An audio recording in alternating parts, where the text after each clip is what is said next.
반갑습니다.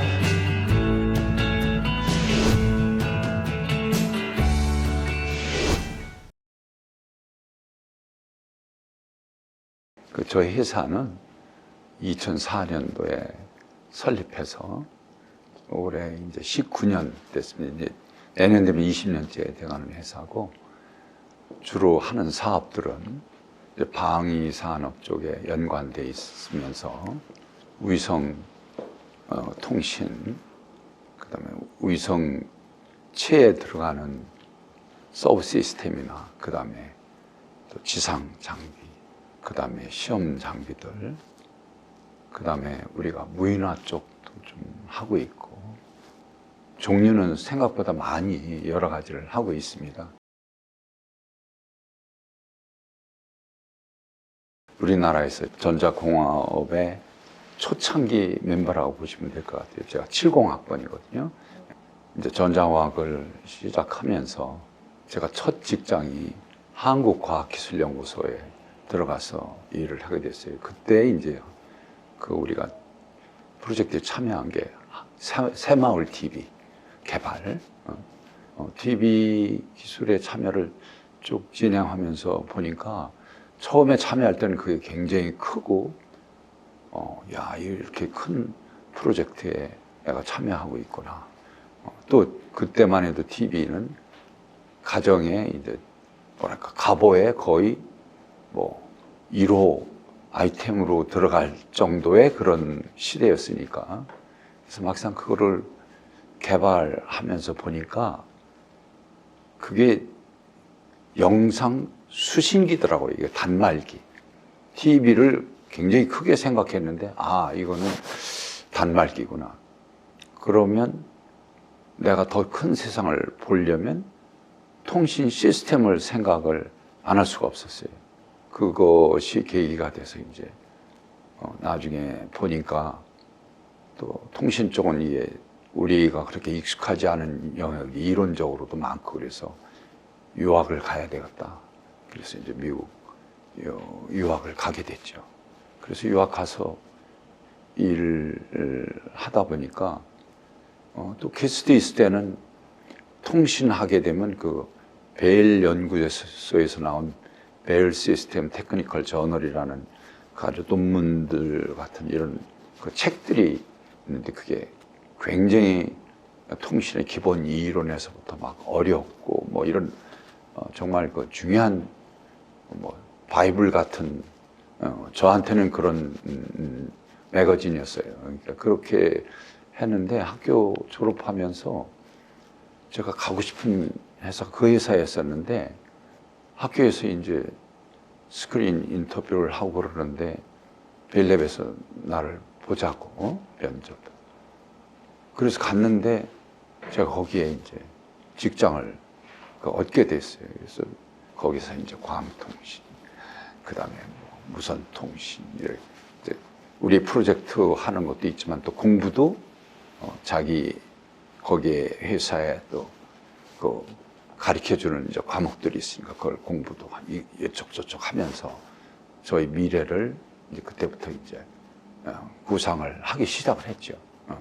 그래서 기술이라는 것은, 하나의 기술은 결국 for the time being, 어떤 시간 동안 필요한 거지, 혁신은 계속 이어지고 커지고 한다는 걸 알고, 좀 뭐를 해보고 싶은 생각이 들어가서 한국으로 오게 된 계기가 됐던 것 같아요. 그래서 95년도에 그 개척하는 일을 해야 되겠다는 어떤 그 사명감 아닌 사명감을 가지고 있었어요. 55세 되는 해에,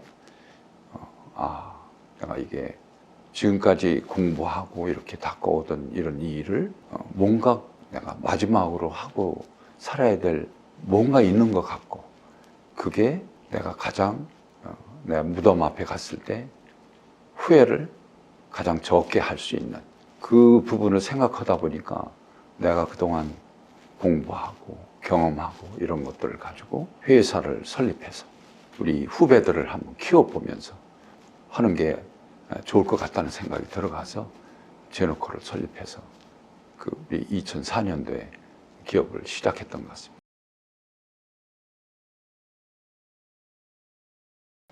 항상 혁신이 세상을 만들어가고, 그러니까 우리가 이제 미래를 딱 쳐다보면 중요한 방향성이 있어요. 그러니까 우리 시냇물이 흘러서 결국 가는 곳이 바다로 가잖아요. 이게 시냇물이 흘러서 바닷물이 간다는 것을 보고 있으면 그거를 기준해서 생각할 수 있는 그 답이 그게 정답이 되는 거지.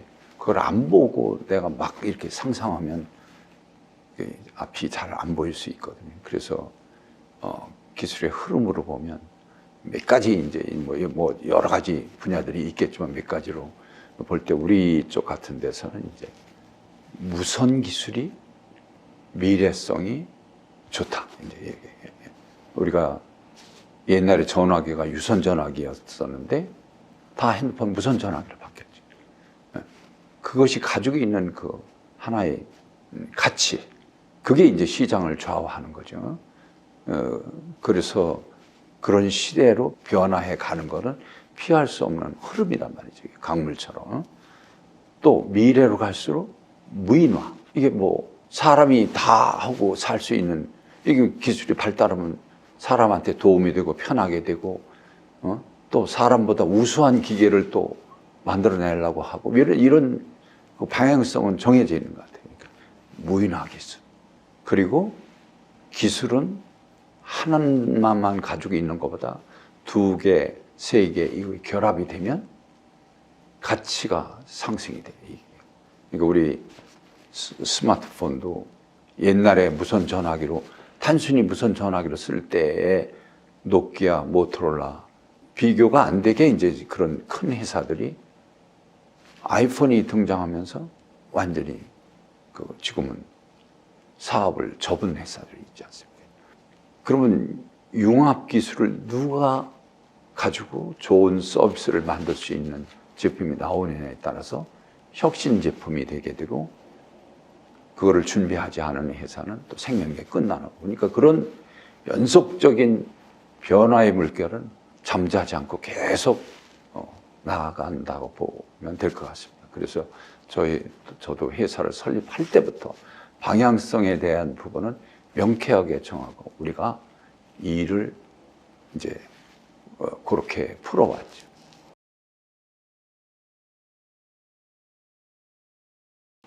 우리가 예측하는 답이 맞으면 최고로 좋죠. 근데 어떤 때는 예측이 틀리는 경우도 많이 있어요. 사람 면접할 때 저 같은 경우는 항상 중시 여기는 게 그 태생이 중요하고 인류학교가 중요하고가 아니라 개인의 가슴, 열정. 이게 이제 항상 저는 그걸 좋아해요. 왜냐하면 제가 그렇게 보니까 뭐 내가 태생이 중요한 게 아니라 무슨 일에 적극적으로 내가 도전하고 공부하고 그걸 꼭 이해하고 이걸 넓혀나가고 하는 이런, 우리 어떻게 보면 우리 익스플로링, 벤처라는 게 뭐 이렇게 모험을 거는 거 같은 건데, 그런 것이 쌓이려면 호기심이 있어야 되고 그런 열정이 있어야 돼요. 그런 사람이 그냥 학교 성적 좋다고 그래서 조용히 있으려고 하는 사람보다 가능성이 더 크지 않나 하는 게 제가 이제 보는 부분이에요. 근데 그거를 면접 잠깐 보고 그거를 다 알아낸다는 게 쉬운 일이 아니에요. 그러니까 결국은 어느 정도 캐테고리에 들어오는 사람들 뽑아놓고 회사에서 이런 얘기를 하면서 훈련을 시키는 거죠. 훈련시킨다는 의미보다는 성공으로 유도해 주려고 노력을 하는 거예요. 그러니까 잘하는 사람을 이렇게 해서 성공하는 게 답 아니야. 그럼 그런 사람을 책임자로 자꾸 세워주려고 노력하고 만들고, 이렇게.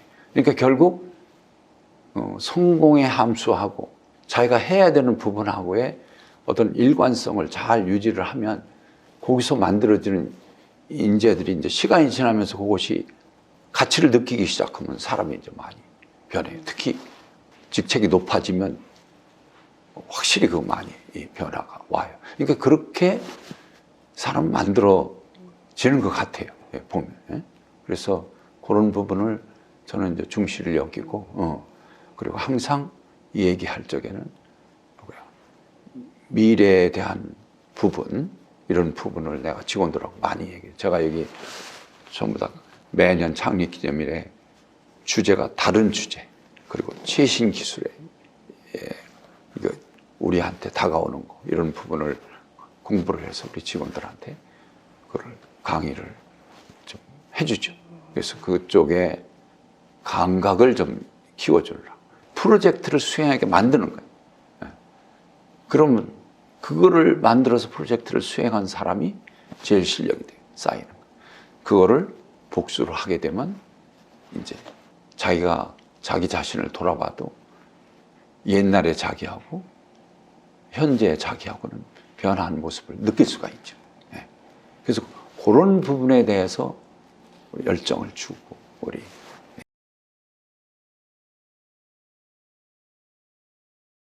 지금 이제 우주항공이라는 요 캐러고리를 정해놓고 한번 우리가 살펴보면 우주는 제일 미지의 세계. 신대륙으로 치면 아메리카 신대륙이 아니라 이거는 이제 막 우주의 대륙이죠. 우주의 대륙이라. 그러니까 예를 들어서 뭐 달나라 하나를 우리가 거기에 맘대로 왔다 갔다 해서 거기를 개척을 해서 그런다 그러면 세계 경제의 가치가 똑같을 거냐? 변화가 올 거냐? 제가 볼 때는 틀림없이 변화를 엄청 만들어낼 거예요. 그러니까 우주라는 것은 우리가 개척해야 될 굉장히 중요한 대상이라는 건 확실해요. 그것이 되면 이제 우리가 그동안 전체를 다 흡수하는 블랙홀이라는 얘기도 하듯이 그런 대륙이 발견하면 이제 그 세계에서 또 혁신을 밀어가는 나들이 또 막 어마어마하게 늘어날 거예요. 근데 그런 게 있고 또 하나는 응용성을 보면 굉장히 커요. 예를 들어서 우리가 지금 이 무선 통신 같은 거 이렇게 보면은 우주의 입장에서 보면 이거는 지구의 서피스, 표면에서 하는 2차원적인 통신 같아요. 이제 물론 이제 작은 세계에서 보면 3차원 뭐 이게 안테나도 높이 떠 있고 그러니까 공간을 많이 쓰지만 CCTV 기능과 같은 감시 정찰할 수 있는 이런 거를 필요한 서비스를 위해서는 우주에 올라갔을 때 정확히 볼 수만 있으면 이제 그 기술은 또 계속 발전해 나가요. 그 얼마나 파워풀해요. 그죠? 그러니까 이 기술의 격차라는 게 조금 올라가는 거가 조금 위에 있는 게 아니에요. 그러니까 옛날에 우리 강화도 같은 데서도 식민지와 비슷하게 하려고 오를 때 총이 있느냐 없느냐고 활 가지고 아무리 쏘는 거하고는 이 개념이 다른 거예요. 질의 격차가 어마어마하게 존재한다. 그것만 이제 기상 이거 다 이제 우주에 이게 걸 게 많아요. 이제 그러면 이제 항공하고 우주하고 또 요것도 이제 제가 좀 설명을 드리려고. 지금 교통수단으로 가장 빠른 게 뭐예요? 비행기. 비행기죠, 항공. 그러니까 이게 사실 항공기 없으면 여기 미국으로 어떻게 가? 이제 물론 배 타고 몇 달씩 걸렸지. 그러니까 지금 뉴욕에서 스페이스십이라고 이제 아마 화성 갈 때도 그 스페이스십으로 그거를 써서 지금 달나라도 지금 가고 그러고 이제 있어요. 이제 이렇게. 그러면 스페이스십을 가지고 뉴욕에서 서울까지 띄우면 얼마 만에 올 수 있나? 18분? 한 20분이면 돼요. 그러면 서울에서 그거 연료 가볍게 뉴욕 치면 또 20분. 그러면 지금 뉴욕까지 가려면 우리가 지금 몇 시간이 걸리는데 한 13시간, 14시간 이렇게 걸리잖아요. 만약 지금 항공기의 2배 요금으로 스페이스십을 타서 뉴욕 갈 수 있다. 한 번 30분에 갈 수 있다. 그럼 2배 요금 낼 사람들 많을까? KTX 등장하니까 어떻게 돼요? 다른 거 값싸도 인기 없잖아요. 그 혁신들이. 그게 세상의 변화가 가는 길 선상에 있는 거예요. 그 TV가 어디가 세계에서 제일 최고의 제품으로 지금 나온다고 생각하세요? 삼성, LG예요.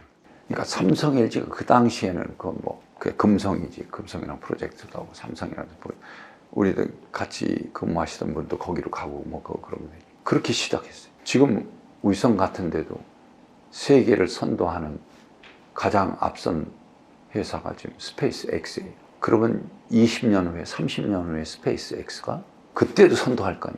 저는 그렇게 보지 않아요.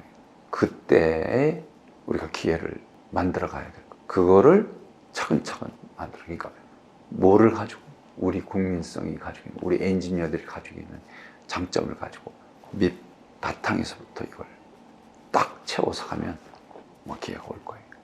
혁신이라는 컨셉이 초기에 걸어가는 혁신이 있고 또 그거를 쫓아가면서 만들어가는 혁신도 있고, 그러니까 그런 부분들에 대한 조합을 그 기업 특성에 맞게, 그 환경에 맞게 끊임없는 도전을 통해서 그거를 만들어갈 때 새롭게 등장하는 혜성들이 있겠죠. 그러니까. 그런 꿈이 있어야 기업이 제일 같이 일하면 그런 꿈이 있기 때문에 기업은 재밌는 거예요.